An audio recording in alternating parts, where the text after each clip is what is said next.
గారు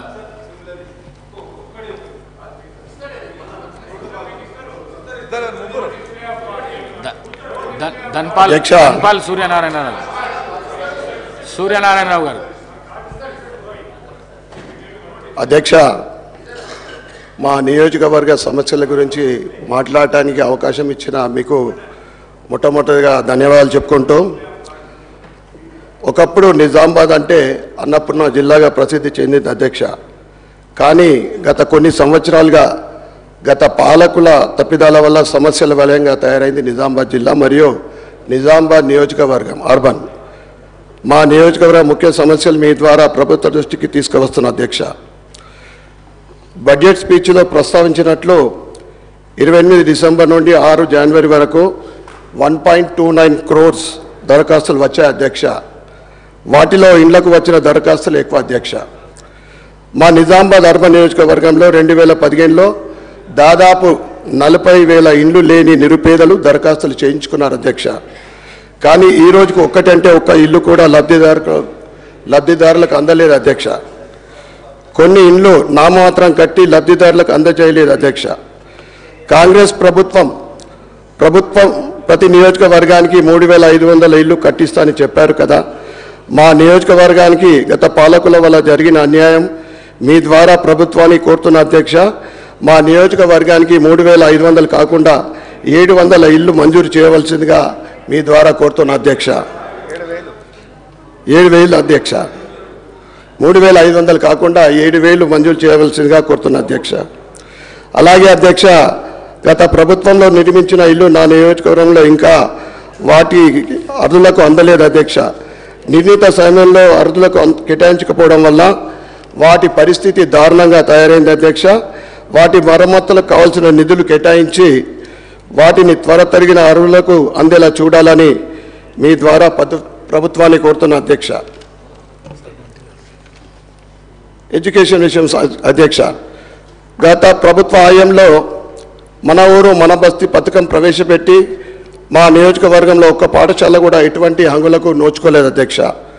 ఉదాహరణకు నేను గత వారము 2 ప్రభుత్వ పాఠశాలను ప్రదర్శించి వెళ్ళినప్పుడు ఒక పాఠశాలలో మౌలిక వసతులు లేక విద్యార్థులు అనేక ఇబ్బందులు పడుతూ ఉన్నారు. సుమారు 350 విద్యార్థులకు 2 వాష్రూమ్స్ ఉన్నాయి అధ్యక్ష.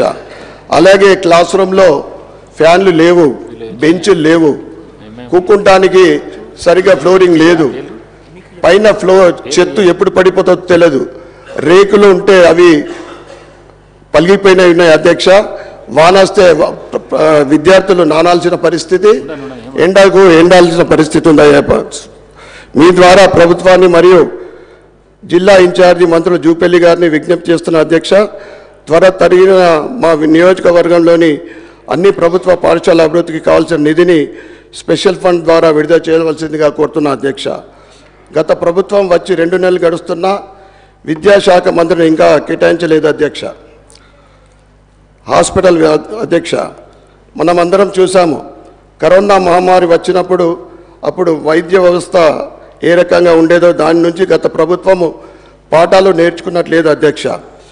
మా నిజామాబాద్ అర్బన్ నియోజకవర్గ ప్రభుత్వ ఆసుపత్రి ఘోరమైన పరిస్థితి అధ్యక్ష.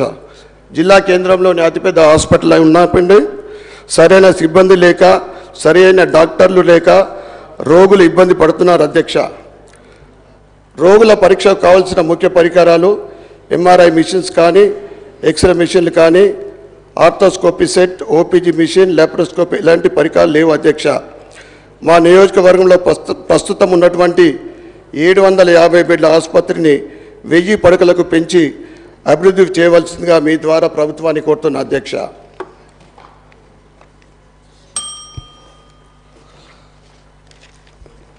తెలంగాణ రాష్ట్రం పేరు మీద ఏర్పడ్డ తెలంగాణ యూనివర్సిటీ పేరు గొప్ప తప్ప సమస్యలు మరియు అభివృద్ధిలో చాలా వెనుకబడింది అధ్యక్ష. యూనివర్సిటీలో కలిగాల్సిన టీచింగ్ మరియు నాన్ టీచింగ్ పోస్టులకు వెంటనే భర్తీ చేయవలసిందిగా మీ ద్వారా ప్రభుత్వాన్ని కోరుతున్న అధ్యక్ష. తెలంగాణ యూనివర్సిటీకి గత 6 నెలల నుండి రెగ్యులర్ వైస్ ఛాన్సలర్ లేడు అధ్యక్ష. దీనివల్ల యూనివర్సిటీ సమస్యలు పరిష్కరించడానికి ఇబ్బంది అవుతుంది. మరియు అలాగే ప్రస్తుతం ఉన్న రిజిస్ట్రార్ విద్యార్థుల సమస్యల కోసం వెళ్తే వైస్ ఛాన్సలర్ లేడని చెప్పి చేతులు దులుపుకుంటున్నాడు అధ్యక్ష. కాబట్టి రాష్ట్ర ప్రభుత్వాన్ని మీ ద్వారా విజ్ఞప్తి చేస్తున్న అధ్యక్ష, తెలంగాణ యూనివర్సిటీకి కావలసిన త్వరితగతిన రెగ్యులర్ వీసీని నియమించవలసిందిగా కోరుతున్న అధ్యక్ష. తెలంగాణ యూనివర్సిటీ మెయిన్ క్యాంపస్లో మహిళలకు 800 మంది ఉన్నప్పటికీ ఒకటే హాస్టల్ ఉంది అధ్యక్ష. ఒక రూమ్కి 8 నుంచి 10 మంది విద్యార్థులు ఉంటున్నారు. దీనివల్ల వారికి హాస్టల్లో రూములు సరిపోక మరియు చదువుకోవడానికి బాగా ఇబ్బంది అవుతుంది. కాబట్టి రాష్ట్ర ప్రభుత్వం తక్షణమే మహిళలకు మరొక నూతన గర్ల్స్ హాస్టల్ నిర్మించవలసిందిగా మీ ద్వారా ప్రభుత్వాన్ని విజ్ఞప్తి చేస్తున్న అధ్యక్ష. రాష్ట్రంలో అన్ని యూనివర్సిటీలలో ఇంజనీరింగ్ కళాశాలలు ఉన్నాయి, కానీ ఒక తెలంగాణ యూనివర్సిటీలో మాత్రమే లేదు అధ్యక్ష. తెలంగాణ యూనివర్సిటీకి కూడా ప్రభుత్వం తక్షణమే ఇంజనీరింగ్ కళాశాల శాంక్షన్ చేయవలసిందిగా మీ ద్వారా కోరుతున్న అధ్యక్ష. నిజామాబాద్ జిల్లా కేంద్ర బస్సు స్టేషన్ దారుణమైన పరిస్థితి ఉంది అధ్యక్ష. ఎటువంటి మౌలిక సదుపాయాలు లేవు అధ్యక్ష. బస్టాండ్ అభివృద్ధికి చర్యలు తీసుకోవాల్సిన మీ ద్వారా ప్రభుత్వాన్ని కోరుతున్న అధ్యక్ష. నిజామాబాద్ జిల్లా కేంద్రంలో 2023 ఎకరాలు 30 గుంటల దేవాలయ భూమి ఉంటే అధ్యక్ష, దాంట్లో 245.22 గుంటల దేవాలయ భూమి కబ్జాకు గురైంది అధ్యక్ష. కబ్జాలకు గురైన దేవాలయ భూములను కాపాడవలసిందిగా మీ ద్వారా ప్రభుత్వాన్ని కోరుతున్న అధ్యక్ష. అలాగే అధ్యక్ష, దేవాలయ అభివృద్ధి కోసం చర్యలు తీసుకోవాల్సిందిగా కోరుతున్న అధ్యక్ష. మా నియోజకవర్గంలో ఉన్నటువంటి అతి పురాతన చారిత్రాత్మక కట్టడాలైన కిల్లా రామాలయాన్ని అభివృద్ధి చేసి పర్యాటక కేంద్రంగా తీర్చిదిద్దవలసిందిగా మీ ద్వారా ప్రభుత్వాన్ని కోరుతున్న అధ్యక్ష. మా నియోజకవర్గంలోని అంతర్గత రోడ్లు దారుణమైన పరిస్థితుల్లో ఉన్నాయి అధ్యక్ష. అలాగే ట్రైన్లు, రోడ్లు అతి ఘోరమైన పరిస్థితి అధ్యక్ష. వీటి మరమ్మతులపైన దృష్టి పెట్టి మీ ద్వారా ప్రభుత్వాన్ని కోరుతున్న అధ్యక్ష. స్పెషల్ ఫండ్ రిలీజ్ చేయవలసిందిగా మీ ద్వారా కోరుతున్న అధ్యక్ష.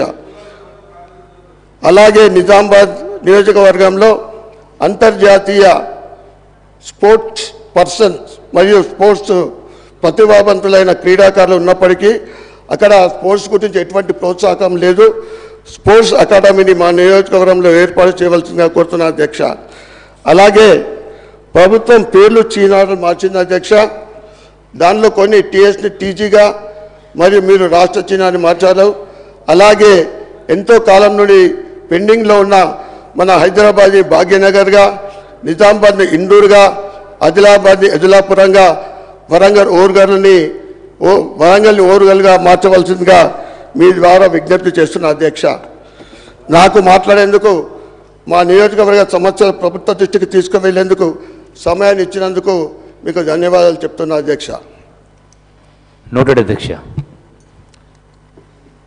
5 సంవత్సరాలకు కావాల్సిన సమస్యలన్నీ ఒకటేసారి చెప్పేసినాం. దయచేసి మరొక్కసారి గౌరవ సభ్యులకు విజ్ఞప్తి